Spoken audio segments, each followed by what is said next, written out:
대해서 한번 수업해 보도록 하겠습니다. 여러분들이 1학년 때 내신 시험을 볼 때 우리 문법 요소 배웠을 거예요. 문법 요소가 개념이 뭐였나요? 모르겠지? 화자가 상황에 맞게 자신의 의도를 표현하는 것이라고 배웠을 거예요. 그죠? 그래서 어떤 의도냐? 일단 우리 1학년 때 배운 거는 높임 표현 배웠죠? 시간 표현 배웠죠? 피동 표현, 인용 표현. 지금 1학년 교과서에는 그렇게 나와 있어서 그거 배웠을 거예요. 근데 이제 여기다가 조금만 더 추가해서 피동과 함께 사동이 추가되고요. 그 다음에 종결 표현, 부정 표현까지 추가되는 거예요. 그래서 그렇게 6개만 하면 여기 딱 써있죠. 그리고 이제 중의적 표현까지 이런 식으로. 그래서 얘의 포인트는요. 어떤 상황이냐. 왜냐하면 얘들아 이 문장의 표현이요. 우리 처음에 형태소부터 문장을 시작할 때 형태소부터 출발했잖아요. 우리가. 형태소가 모여서 단어 되고 문장 됐잖아요. 그 다음에 이제는 그 문장이 화자와 청자 사이에서 실제로 이루어지는 상황이에요. 이제 담화 상황이 된 거죠. 이제 확장된 거지. 그러면 이 담화 상황에서 화자가 청자에게 상황에 맞는 의도를 드러내야 돼요. 그러면 항상 문맥적인 의미를 포함해야 됩니다, 여러분. 그래서 그냥 문장 자체의 의미를 물어보는 것도 있지만 이제 수능은 논리적 사고력 좋아하잖아요. 그래서 발화의 상황까지 고려해야 하는, 그러니까 문맥적 의미까지 고려해야 하는 문제를 낼 수가 있어요. 그래서 그런 것들도 한번 눈여겨서 보도록 하겠습니다. 먼저 종결 표현이에요. 이제 한 장 넘겨서 종결 표현. 종결 표현은 얘들아 항상 우리 문법 형태소, 즉 형식 형태소의 종류가 뭐가 있죠? 조사, 어미, 접사가 있잖아요. 그러면 어떤 방법으로 실현되느냐, 그 실현 방법이 굉장히 중요한데요. 종결 표현은 당연히 종결 어미에 의해서 실현이 되겠죠. 그죠? 주로. 종결 표현은 종결 어미와 관련이 있습니다. 자, 그런데 이 종결 표현의 유형은 여러분 다 알 거예요. 평서형, 의문형, 명령형, 청유형, 감탄형 이렇게 5개가 있어요. 그러면 얘들아 이 종결 어미는요. 종결, 문장의 형식을 결정하기도 하지만 또 하나 뭘 드러내죠? 종결 어미의 기능은 종결 표현도 드러내고 문장의 형식도 결정하고 또 하나 하십시오, 하오, 하게, 해라, 해요, 해체로 활용하잖아. 뭘 드러내? 누구에 대한 높임? 상대 높임. 선생님이 아까 관형사형 어미가 전성 어미의 기능도 있지만 시제도 드러낸다 이런 얘기 했잖아요. 그런데 이번에 종결 어미가 뭐도 드러낸다? 문장의 형식도 드러내지만 상대 높임의 등급도 드러내, 상대 높임의 정도도 드러낸다 이런 말 했습니다. 그죠? 자, 그렇다면 종결 표현의 유형 한번 보도록 할게요. 첫 번째, 평서문. 너무 쉽죠? 쉬운 거는 그냥 빨리빨리 넘어가고 좀 중요한 부분만 설명할게요. 여러분 다 알 것 같아서. 그냥 자신의 생각 전달하는 거예요, 여러분. 네, 생각을 전달한다. 이렇게 되고요. 뭐 니은다, 는다 다 이런 것들이 있대요. 자, 그 다음에 이번에는 여기서 감탄문이 먼저 나왔어요. 감탄문. 감탄문에서의 얘는 생각 전달. 단순한 생각 전달.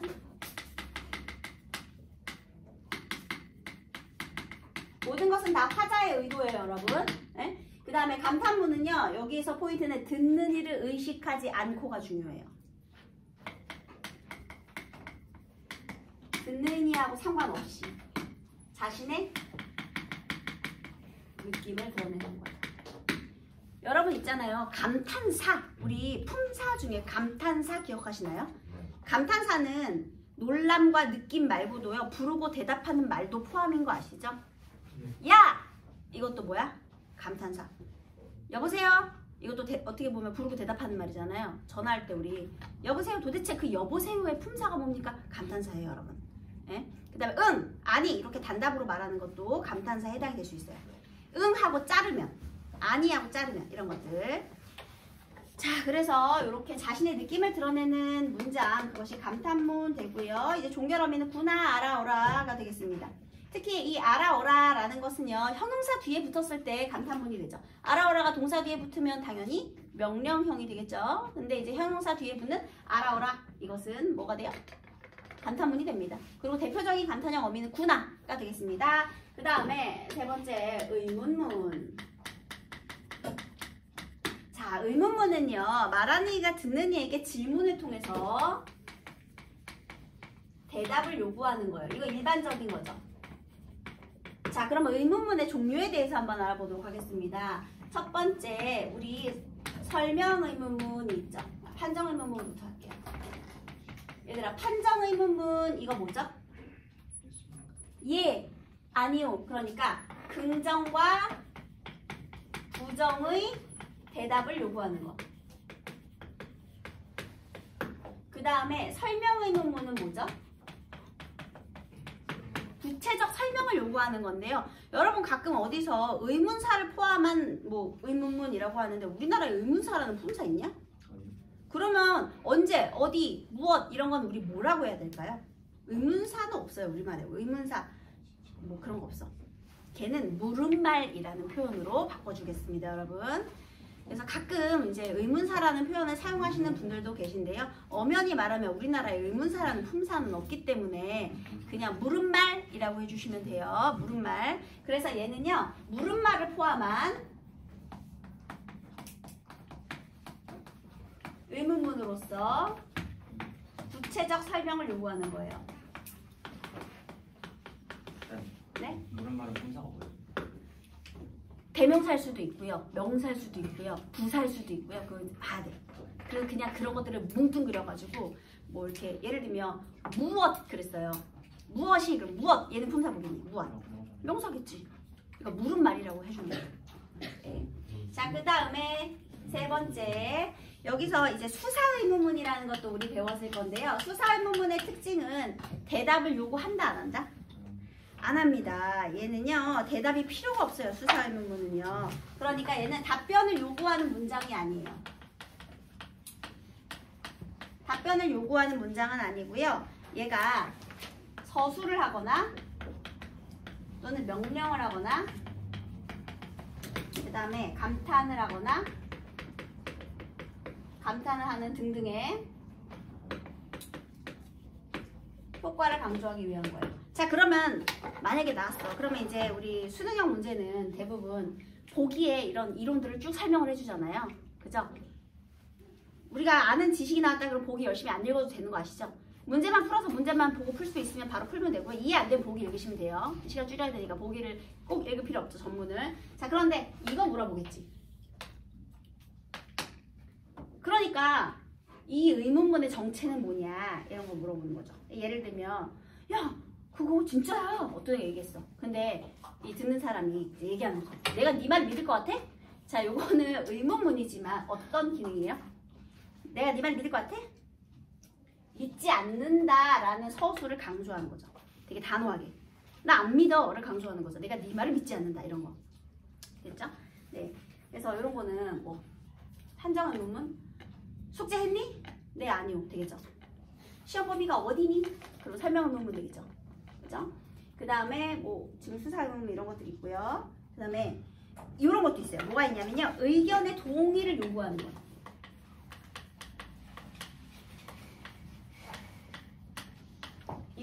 이거는 강조의 의미를 더해주는 거고요. 이 내용의 강조, 의견 동의를 요구하는 거. 제일 여자애들이 제일 많이 쓰는 말. 그치? 이거 그치는 뭐 하라는 거야?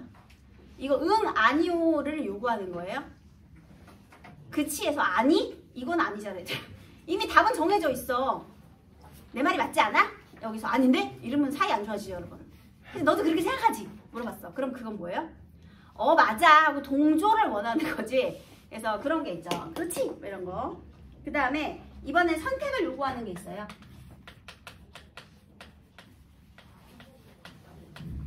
이거는 보면 알죠?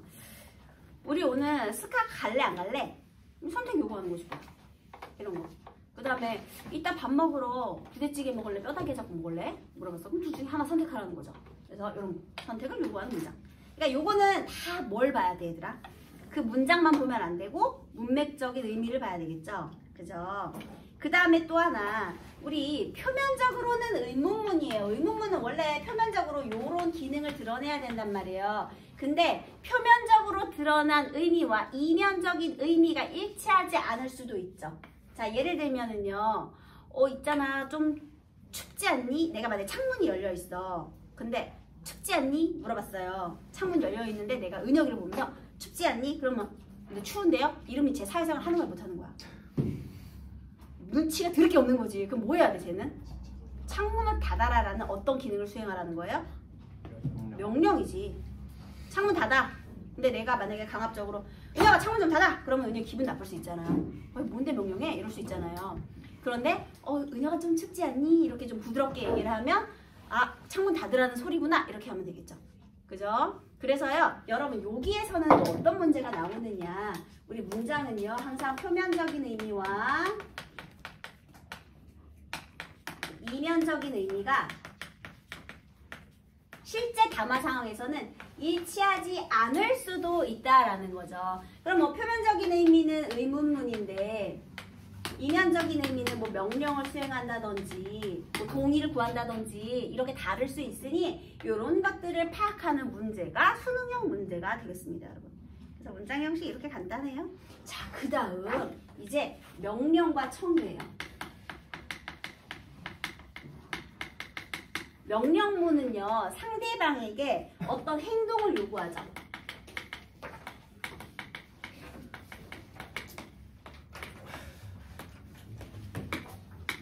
청유문 같이 갈게요. 얘는 상대방에게 같이 할 것을 요구하는 거죠. 얘들아, 둘 다 반드시 뭐가 필요해? 이거 나만 하면 되는 게 아니잖아. 청자. 그래요. 반드시 청자가 필요해. 얘네들은 청자가 있어야 돼. 청자가 필요한 의문문이란 말이에요. 그런데 여러분 얘도 또 다를 수 있어요. 그럼 요거 한번 볼까요?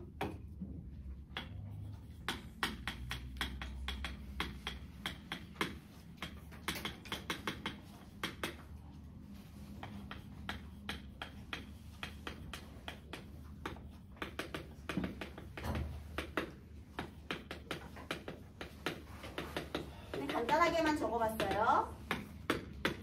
자, 뭐, 여기 비읍시다는요, 하우체 청유형 종결음이에요, 여러분. 기억하시죠? 우리 국어요소 시간에 배웠던 거 다 청유형, 겉으로는 청유형이에요. 그런데 여러분, 먼저 좀 내립시다. 이건 행동을 누구만 해야 돼요? 분명 청유형인데, 같이라고 했잖아. 근데 먼저 좀 내립시다. 누구만 행동하면 돼요? 나만. 내리는 건 화자만. 거 좀 조용히 좀 합시다. 청자만. 너만 닥치면 되는 거잖아. 같이 합시다. 함께. 그래서 이런 것들을 많이 물어봅니다. 그러니까 누가 하는 거냐. 근데 우리 모국어 하자라서 읽으면 다 알아요. 크게 어려운 건 없어요. 그러니까 이런 문제 유형이 있다 정도만 한번 이렇게 들어만 두면 문제 풀 때는 뭐 크게 그렇게 어렵지 않은 부분이에요. 왜 우리 단어 할 때 너무 암기가 많았죠. 문법 치고 진짜 암기 많았잖아. 단어에서는. 그쵸? 그래서 뭐 접두사라든지 정미사라든지 막 얘가 합성어냐 파성어냐 사실 조금 암기가 필요한 부분이 있었고, 우리 한글 맞춤법 같은 경우도 암기가 필요한 부분이 많은데 문장의 짜임은 암기가 전혀 필요 없어요. 그래서 너무나 편안해. 이해만 하면 돼, 얘들아. 뭐 여기 암기할 게 뭐가 있어, 얘들아. 그지? 그래서 한번 들어주면 또 이렇게 이런 문제 유형이 있다 이러면 또 쉽게 풀 수가 있답니다. 됐죠? 자, 그 다음에 우리 명령문에서도 특징적인 거 한 번만 볼게요. 요 명령문은요, 청용 뭐 이런 거 알아야 되고요. 명령문은 직접 명령과 간접 명령이 있거든요. 직접 명령은 청자가 대면하는 상황, 간접 명령은 청자와 대면하지 않는 상황이에요. 다시, 직접 명령은 청자와 마주한 상황, 간접 명령은 청자와 직접적으로 마주치지 않는 상황이에요. 우리 시험지에 있는 거 다 간접 명령문이죠. 답을 읽고 물으면 답하시오. 맞지? 시험지에서 우리한테 명령하는 거잖아. 물으면 답하라고. 근데 거기서 이제 출제자가 우리를 직접 만난 건 아니잖아. 전부. 자, 그러면 간접 명령형은 뭐뭐 하시오 이렇게 하우체를 써주기도 하고요. 그죠? 자, 그 다음에 또 하나. 얘는요, 아라, 어라를 쓰는데요. 얘는 아 대신 그냥 라만 써줘요. 한번 볼래요? 빨리 먹어라. 이렇게 끝났어. 먹어라예요. 근데 간접 명령으로요. 먹으라고 말했다 한 번은 먹으라고 말했다고 안 하죠, 여러분. 어떻게 해요? 먹으라고 말했다. 이렇게. 으라가 됐죠. 어라가 아니라. 이해되셨나요? 네, 그래서 이렇게 요거 차이가 있어요. 직접하고 간접. 얘도 명령형도 그냥 직접 간접이 있다는 걸 알면 붙여보면 어색한 거 다 알아. 빨리 먹으라고 말했다 이상하잖아, 얘들아. 그지? 그래서 다행히도 우리가 모호하자기 때문에 그런 것들은 이제 붙이면 다 알 수 있는 거예요. 그 다음에 창문 좀 열어라. 아니면 우리 해 요체로 창문 좀 열어 할 수 있죠. 여러분 이것도 명령형이잖아. 창문 좀 열어 이거. 근데 여기서 이거를 간접으로 바꾸면 어떻게 돼요? 창문 좀 열어를 간접으로 바꿔봐. 열어라. 어가 빠지죠. 창문 좀 열라고 말했다 이렇게 되죠. 간접 의문에서 간접 명령형에서는 창문 좀 열라고 말했다 이런 식으로 되잖아요. 그래서 어라 대신 그냥 라만 붙이는 거예요. 어라 아라 아니고 그냥 라만. 그래서 이런 것들까지 기억하면 문장의 표현이 끝입니다.